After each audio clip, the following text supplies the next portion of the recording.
Hello everyone, this is Ritu Kaushik and I welcome you all on my YouTube channel. And today our topic is note making. This is very interesting topic of your syllabus because the first thing that it can give you full marks, and the second thing is this topic is going to help you whole of your life. Okay, like note making in your when you read some chapter, you make notes. This topic will tell you that how you can make proper notes of any subject or any chapter. Okay, so first thing, as I told you, that it can give you full marks. It will come for 8 marks and you can grab full marks in this question. Let me tell you the division of marks. Marks को properly divide किया गया है किस चीज़ के लिए, आपको कितने marks मिलने वाले हैं. So first of all, for title you have to give one title. For that you will get 1 mark. For making notes you will get 2 marks. For indenting and numbering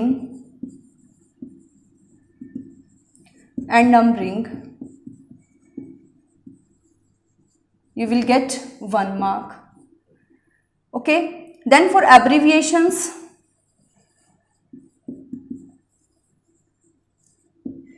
you will get 1 mark. Then for summary you will get 3 marks. Okay, in summary also you will get 2 marks for your content and 1 mark for your expression. In this way marks are divided, and if you have done each and every part correctly, you will get full mark for that. This is a good thing about this topic. So let's start how you can make notes. First of all, for making the notes, you need to read your passage carefully. Okay, the first point is that read your topic, your passage carefully, and after that you have to mark important points. Okay, you just mark the important points with pencil so that when you will make notes it will be easier for you to write the things or to get the things. Now let me tell you that how will you read the passage and which points you need to mark. जब आप when you will read the passage, आप read कर रहे हैं, you will get some, like for example your topic is pollution आपका topic है, and in that passage you will definitely get types of pollution. okay, उसके effect वहाँ पे बात की जा सकती है, causes क्या हैं, okay, और उसका solution क्या है. We are going to get these points in the passage where pollution has been described. कोई भी टॉपिक हो सकता है, कोई भी आपका हेडिंग हो सकती है, किसी भी एक पर्टिकुलर टॉपिक के ऊपर पॉइंट्स वहाँ पर हो सकते हैं. So what you have to keep in your mind while reading the things, while reading that passage, that you have to mark. if you feel that this is, यहाँ पर उसके टाइप्स बताए गए हैं तो वहाँ पर अंडरलाइन करके आप ब्रैकेट में ऐसे यहाँ पर पेंसिल के साथ टाइप्स लिख सकते हैं. अगर आपको लग रहा है कि इफेक्ट है, फिर वहाँ पे आप इफेक्ट्स लिख सकते हैं. अगर आपको लग रहा है इस पैसेज में कॉजेज बताए गए हैं तो आप वहाँ पर कॉजेज लिख सकते हैं. It will make easy. Okay, आपके लिए बहुत आसान हो जाएगा चीज़ों को फिर नोट्स में डालना. So in this way you will read the passage को आप रीड करेंगे. जहाँ पर आपको लग रहा है कि ये पॉइंट इसका टाइप में आ गया तो आप वहाँ पर पेंसिल के साथ टी लिख लीजिए. अगर आपको लग रहा है उसके इफेक्ट्स हैं, कुछ भी हो सकता है वो. ओके, मैंने सिर्फ एग्जाम्पल के लिए I am telling you about this, but in reality it might be on some other topic. कोई भी टॉपिक हो सकता है. तो in this way you will read the passage. मैंने सिर्फ आपको पैसेज रीड करने का एक तरीका बताया है कि आप वहाँ पर how you will mark the important points. Now let me tell you about the format of note making. अब note making आप कैसे करेंगे? First of all you have to write heading or title. It will give you 1 mark. When you will read the passage, आप passage पढ़ेंगे तो आपको समझ आ जाएगा कि पैसेज किस चीज़ के बारे में है, तो आप उसी को अपनी हेडिंग बना लेंगे कि this passage is about this. And while writing the heading keep in your mind that first letter of every word should be capital.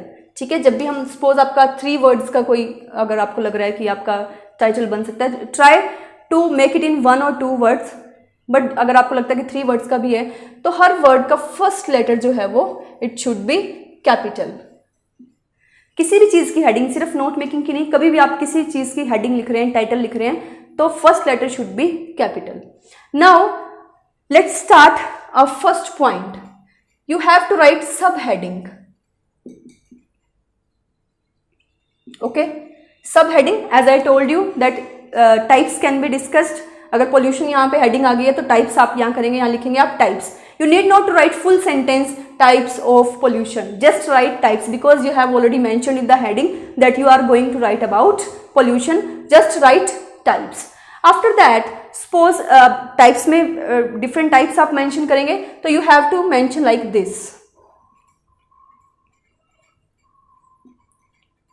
Okay, if suppose आपको लगता है, चलो टाइप्स की नहीं, अगर किसी और चीज़ के बारे में हम बात कर रहे हैं, आपको लगता है कि जो 3rd पॉइंट आया है उसके भी आगे अभी पॉइंट्स हैं, तो that will be your sub heading. It will be your sub heading and you have to mention your points like this 1 1 1 1.1, sorry ये 3 का वी आर डूइंग ऑफ 3, तो like this we will do.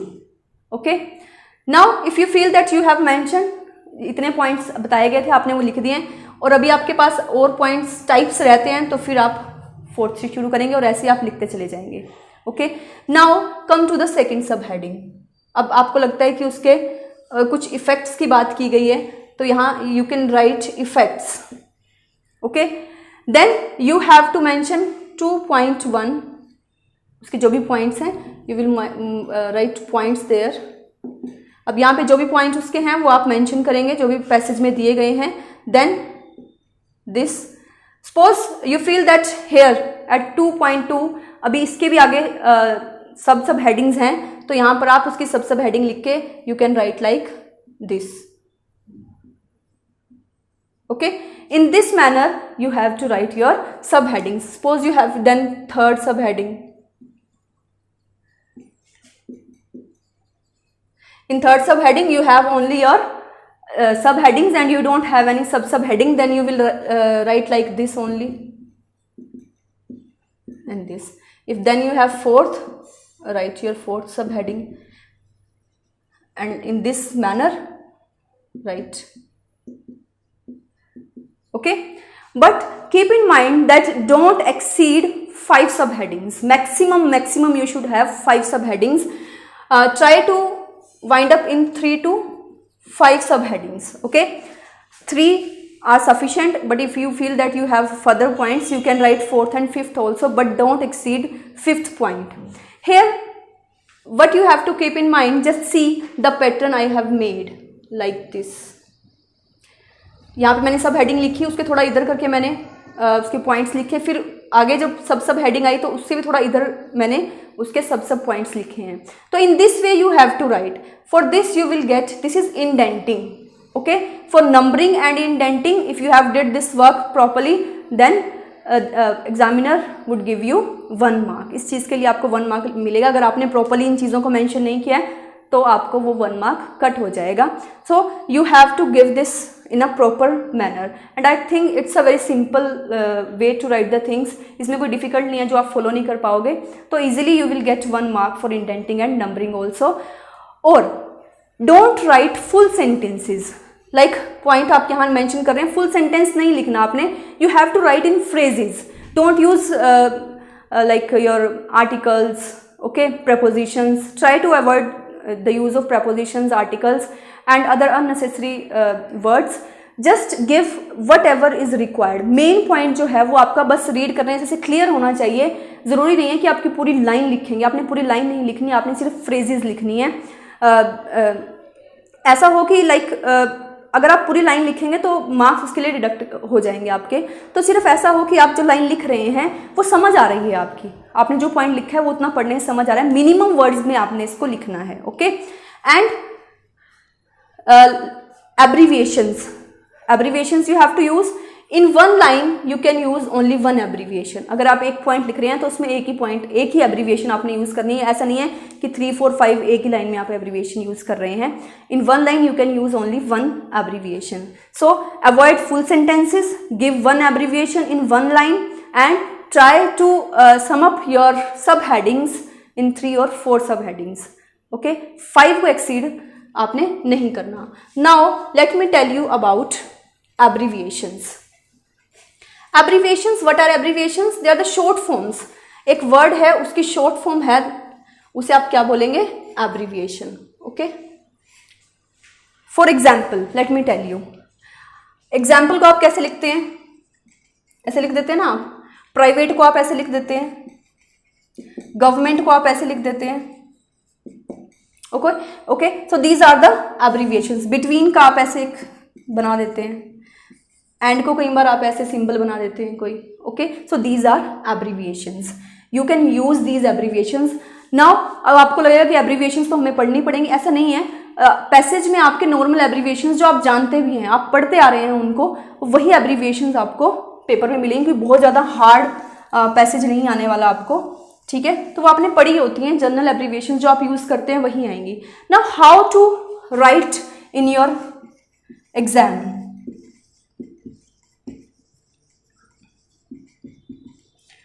आपने ऐसे एक chart बनाना है।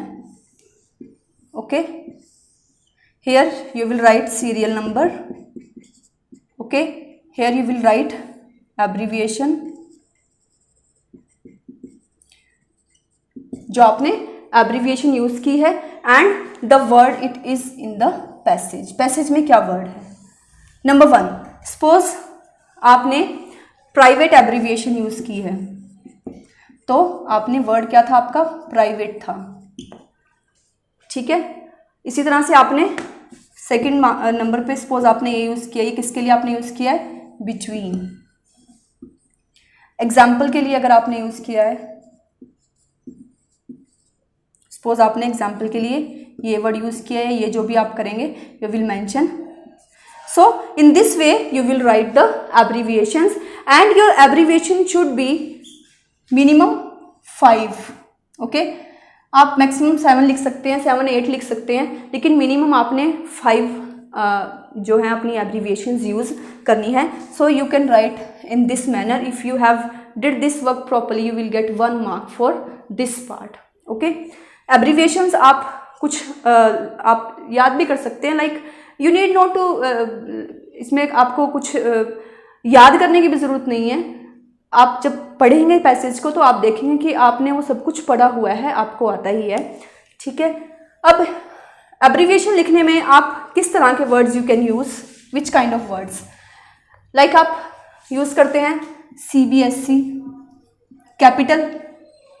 Capitalise जो fonts हैं, वर्ड्स हैं, वो आप ऐसे इस तरह से यूज़ कर सकते हैं। अगर central board of secondary education कहीं लिखा हुआ है तो आप CBSE लिख सकते हैं। NCERT है, ठीक है? NCERT आप लिख सकते हैं। There are so many words like this, and